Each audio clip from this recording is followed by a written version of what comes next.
I never thought I would share this publicly.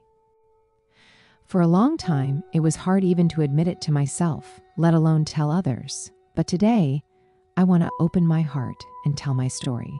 A story that is long, heavy, filled with pain, fear, and doubt, yet at the same time filled with light and miracles. Because the main hero of this story is my son, Arsini. His very existence is a true miracle.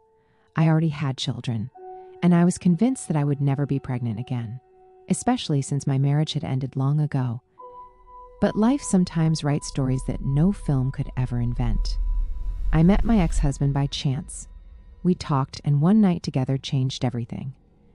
I didn't give it much thought at the time, but a couple of weeks later, the delay, the test, and those 2 lines.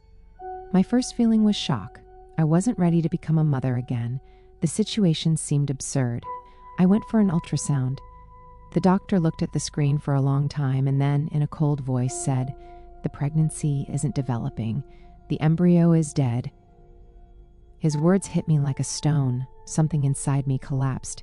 It felt like in the very same moment I realized that there was a new life inside me. I was told that it was already gone. Everything after that was a blur. The doctor insisted, "You need a procedure immediately. We'll do vacuum aspiration. It's simple." I didn't argue. I had no strength, no knowledge. I simply trusted. The operation, the anesthesia, then waking up with an emptiness inside. They told me everything went well, now you'll recover. I tried to convince myself it was over, but my body didn't agree.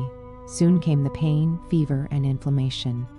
I was admitted to outpatient care, hooked up to IVs, given antibiotics and heavy medications.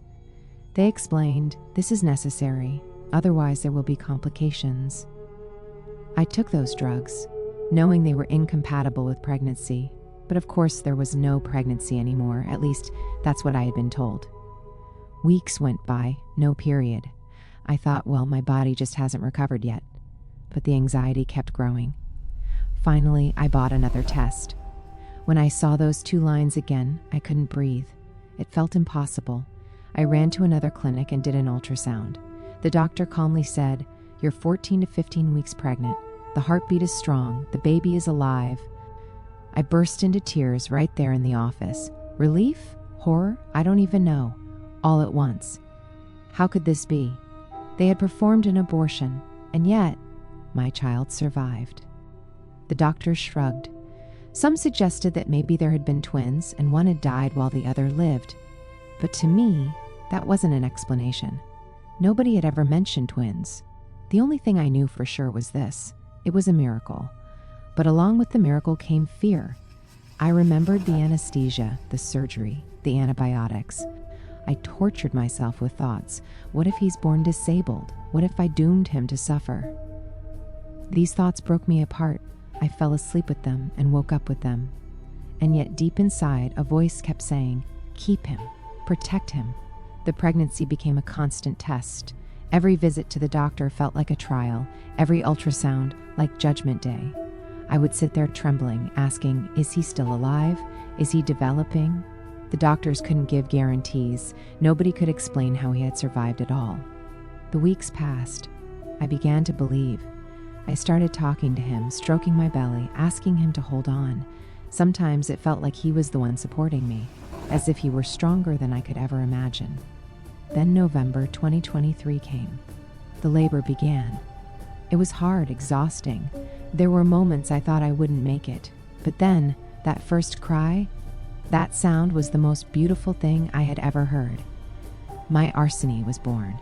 Yes, he had a broken arm from the birth itself. But what did that matter compared to the fact that he was alive? Real, whole, healthy. The doctors examined him and said, "He is completely normal." I cried and laughed at the same time. Now when I look at him, I see something special. He's serious, thoughtful, almost wise beyond his years. Sometimes I think he knows, deep down, that he went through the impossible and came out alive. There's a depth in his eyes that I don't see in other children. I often wonder, why did he survive? For what purpose? Maybe he has a special mission in this world. Maybe his life is a message. For me, he is living proof that even when everyone tells you it's over, it doesn't always mean it's over. Life can be stronger than death. Hope can outshine despair. I am grateful to fate, to God, to the universe. Call it what you will. What matters is that he's here. And now I know you must never give up, even if they tell you there's no chance left. Miracles happen. Arseny is my miracle.